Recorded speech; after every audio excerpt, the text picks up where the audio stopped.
ہوشیار بھینسا۔ ایک گاؤں میں ایک کسان رہتا تھا۔ اس کسان کے پاس 3 بھینسیں تھے، جن میں سے ایک بھینسا بہت ہوشیار اور عقل مند تھا۔ وہ ہر وقت اپنے مالک کے ساتھ رہتا اور کھیتوں میں ہل چلاتا اور اپنے مالک کے ساتھ خوش رہتا تھا۔ کسان بہت غریب تھا۔ وہ کھیتوں میں محنت مزدوری کرتا اور فصل اگاتا۔ کسان کے بھینسے اس کے دوستوں کو بہت اچھے لگتے تھے۔ ایک دن کسان نے ایک بھینسا اپنے دوست کو بیچ دیا۔ کسان کے پاس 2 بھینسے رہ گئے، جن کی مدد سے وہ کھیتوں میں ہل چلاتا تھا اور فصل اگاتا تھا۔ ایک دن کسان جب کھیتوں میں ہل چلا رہا تھا تو اس کا ایک بھینسا جس کا نام باؤنٹی تھا وہ گر گیا اور زخمی ہو گیا۔ کسان نے بہت سوچا اور وہ اس نتیجے پر پہنچا کہ باؤنٹی کا اب کام کرنے میں دل نہیں لگتا، اس لیے اسے آزاد کر دینا چاہیے۔ اگلے دن کسان نے باؤنٹی کو آزاد کر دیا۔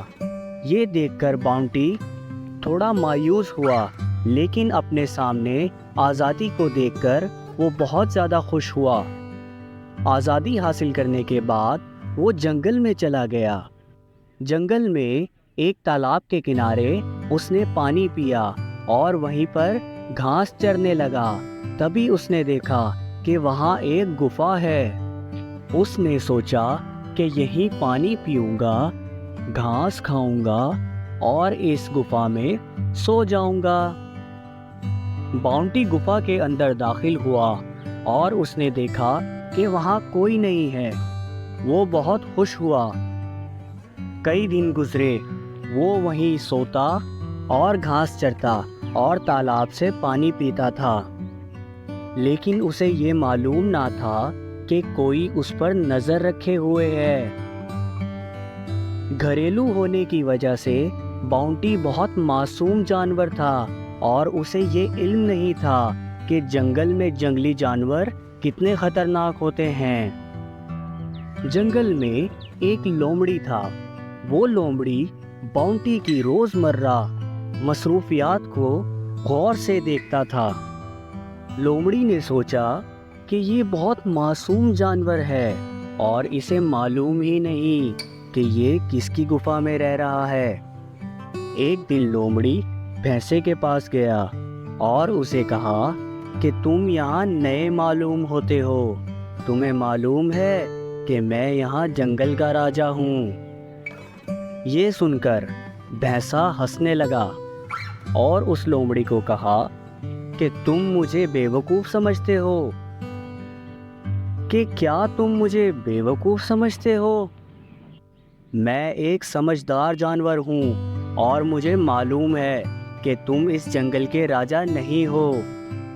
یہ کہہ کر باؤنٹی وہاں سے چل دیا۔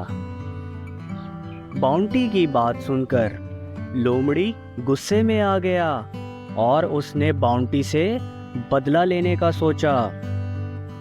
ایک رات باؤنٹی جب گفا میں آرام کر رہا تھا تو اس نے ایک آواز سنی۔ اس نے گفا کے ایک سوراخ میں سے باہر دیکھا تو اسے باہر شیر نظر آیا۔ وہ گھبرا گیا اور گھبراہٹ کے مارے کانپنے لگا۔ اس نے سوچا کہ اس گفا کا مالک شیر ہے اور وہ واپس آ گیا ہے اور وہ مجھ پر حملہ کر دے گا۔ باؤنٹی نے کچھ دیر صبر اور سمجھداری کا مظاہرہ کیا اور اس نے سوچا کہ شیر مجھے نہیں دیکھ سکتا، لیکن میں شیر کو دیکھ سکتا ہوں۔ اس نے گفا کے اندر سے زور سے آواز لگائی اور زور زور سے بولنے لگا اور کہنے لگا کہ باہر ایک شیر آیا ہے۔ وہ جب اندر آئے گا تو ہم اس پر حملہ کر دیں گے اور اس کو کھا جائیں گے۔ اس سے ہم دونوں کا پیٹ بھر جائے گا۔ ہا ہا ہا ہا، تم صحیح کہہ رہے ہو۔